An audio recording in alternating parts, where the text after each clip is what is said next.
Muy buenos días, jóvenes, un gusto saludarlos. Espero que se encuentren bien y pues vamos a continuar con nuestro trabajo.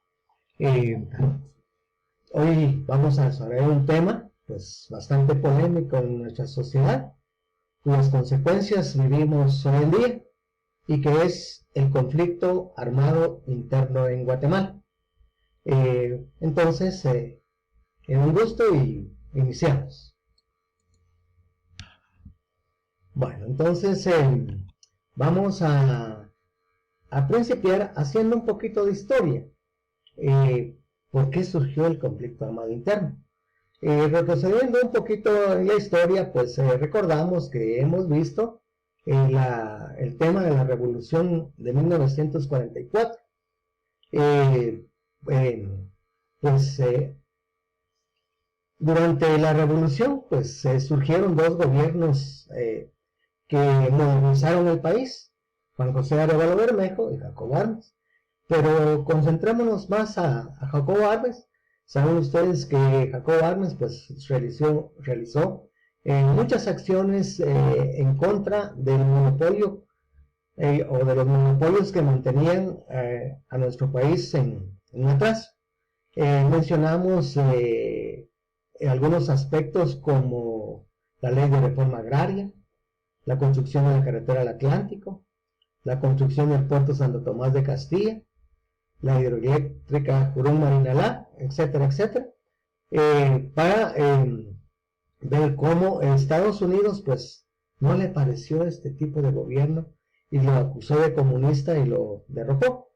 Luego pues del derrocamiento de Jacobo Arbenz pues siguieron gobiernos contrarios a los cambios militares que mantuvieron al país en un estancamiento, y esto no le pareció al pueblo. Por lo tanto, se unieron varios grupos e iniciaron el conflicto armado interno. Pero entonces, ya entrando en materia, ¿cómo podemos definir el conflicto armado interno? Pues el conflicto armado interno fue un movimiento armado, lógicamente, movimiento armado que se dio en Guatemala y que duró 36 años. El cual tenía como objetivo fundamental derrocar esas dictaduras militares e instaurar un gobierno de izquierda. Me detengo un momentito, solo quisiera preguntarles si conoce los términos gobierno de izquierda, gobierno de derecha. Pero sí, rapiditamente decimos un gobierno de derecha es un gobierno con ideología capitalista, un gobierno de izquierda es un gobierno con ideología comunista, para que tengamos una idea. Entonces, repito, el conflicto armado interno fue un movimiento armado que se dio en Guatemala y que duró 36 años y que tenía como objetivo fundamental derrocar esas dictaduras militares y instaurar un gobierno de izquierda donde hubiera igualdad de la población. Bueno, entonces, ¿cuándo inicia el conflicto armado interno? Pues este inicia en 1960 con un levantamiento de militares jóvenes, es decir, de miembros del ejército que no estaban de acuerdo con el sistema, se organizan y luchan por derrocar el gobierno de Miguel Díaz Fuentes, un gobierno totalitario e impopular.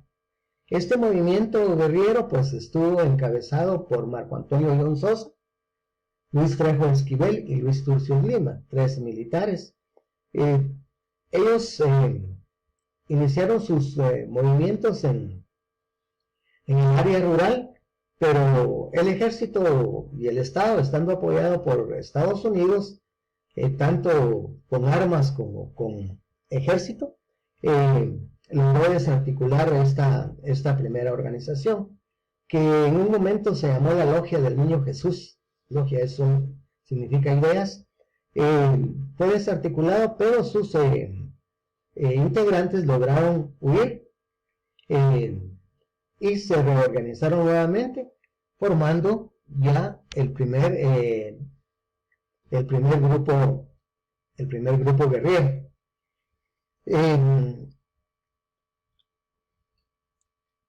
que fue la FARC, significa Fuerzas Armadas Rebeldes. La guerrilla guatemalteca, como decíamos, comenzó su ofensiva en el área rural, pero en 1966, decíamos, fueron desarticuladas estas organizaciones, y luego se trasladó ese movimiento armado hacia la capital. Los guerrilleros, sentidos por las derrotas que habían sufrido, pues llegaron a Guatemala y, como una forma de venganza, pues asesinaron al embajador de Estados Unidos en Guatemala, llamado John Gordon May.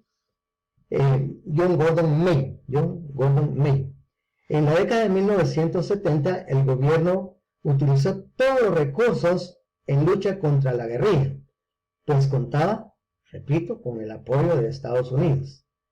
En la década de 1980 se llevan a cabo las acciones más sangrientas del conflicto armado, como el incendio de la Embajada de España, donde se realizaba una protesta pacífica, y quemaron a toda esa gente, muriendo muchos familiares, algunos familiares de Rigoberta Menchú. Fue así como el movimiento guerrillero fue avanzando en Guatemala, y ya surgieron muchos grupos guerrilleros. Algunos de los más importantes, tenemos a la FARC, Fuerzas Armadas Rebeldes; ORPA, Organización del Pueblo en Armas; EGP, Ejército Guerrero de los Pobres; PGT, el Pueblo Guatemalteco del Trabajo. Y así surgieron muchos grupos guerrilleros. Pero una de las fallas de estos grupos fue que actuaban por separado. Entonces el ejército bien armado pues desarticulaba estos grupos. En 1982 tuvieron la idea de reagruparse en un solo bloque. Es decir, todos los grupos guerrilleros, o varios de los grupos guerrilleros que existían, se unieron en un solo bloque y formaron la URNG.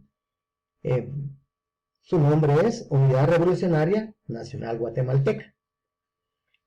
En 1982, un golpe de Estado derroca del poder a Romeo Lucas, y entrega el poder a Efraín Ríos Montt. El general Efraín Ríos Montt es quien ataca más fuertemente a estos grupos guerrilleros, pero para una forma de atacarlos más severamente fue utilizando ciertas estrategias. La primera estrategia es la fundación de las patrullas de autodefensa civil, PAC. ¿En qué consistió este grupo? Pues consistió en que se armaron a los civiles de las distintas aldeas. ¿Cuál era la función de estas PAC? Pues vigilar las aldeas, ubicar dónde estaban los guerrilleros, e informar a los destacamentos militares que estaban cerca de ellos sobre ciertos movimientos guerrilleros. Entonces, esto tuvo ciertas consecuencias, pues la verdad es que el indígena ya armado y con la autorización del ejército, pues también cometió muchos abusos a su gente, a nuestra población. Esto fue uno de los errores grandes, pues armar a grupos civiles, pero realmente esa fue una estrategia para mantener controlados los distintos sectores del área rural. Otra estrategia que utilizó Ríos Montt para atacar a la guerrilla fue la que se conoce con el nombre de tierra arrasada. Esto consistió en que toda aquella aldea, población que brindara apoyo a la guerrilla, llegaba el ejército y la arrasaba completamente, la exterminaba completamente, utilizando muchas maneras realmente inhumanas. Por mencionarle alguna, pues llegaban a la aldea, encerraban a la gente en el salón comunal y le prendían fuego. O las encerraban en la iglesia y ametrallaban a la gente que estuviera ahí, ancianos, mujeres, hombres, niños, todo. Esa fue una de las formas que utilizaron. Ante esta situación, ciertas comunidades o las comunidades pues quedaron en medio de esos dos fuegos, en medio del ejército y las guerrillas. Por lo tanto, las guerrillas bajaban a los pueblos, pedían ayuda y ellos se los tenían que dar. Lo mismo hacía el ejército. Entonces, repito, estos se vieron en medio de dos frentes y tuvieron que huir. Y es lo que se le llama las comunidades de población en resistencia. Estas comunidades tuvieron que huir a las montañas y ahí vivieron por mucho tiempo, trasladándose de un lugar a otro. Ahí cultivaban, sembraban, pero cuando el ejército llegaba, pues tenían que trasladarse a otro lugar. Y por eso se les llamó así comunidades de población en resistencia, que dice que verdaderamente eran aldeas móviles. En 1983 el general Óscar Mejía Víctores le da un golpe de estado a Efraín Ríos Montt y toma el poder. También militar, organiza el Estado, promueve las elecciones y resulta electo el abogado Marco Vinicio Cerezo Arévalo, quien en su momento, pues en su gobierno, inicia los procesos para el inicio de la paz en Guatemala. Bueno, jóvenes, esta es una primera parte. Vamos en la segunda parte, observar unos videos y para luego hacer una reflexión, determinar cuáles fueron las consecuencias de este movimiento armado para Guatemala y explicarles la tarea. Entonces, nos detenemos un momentito.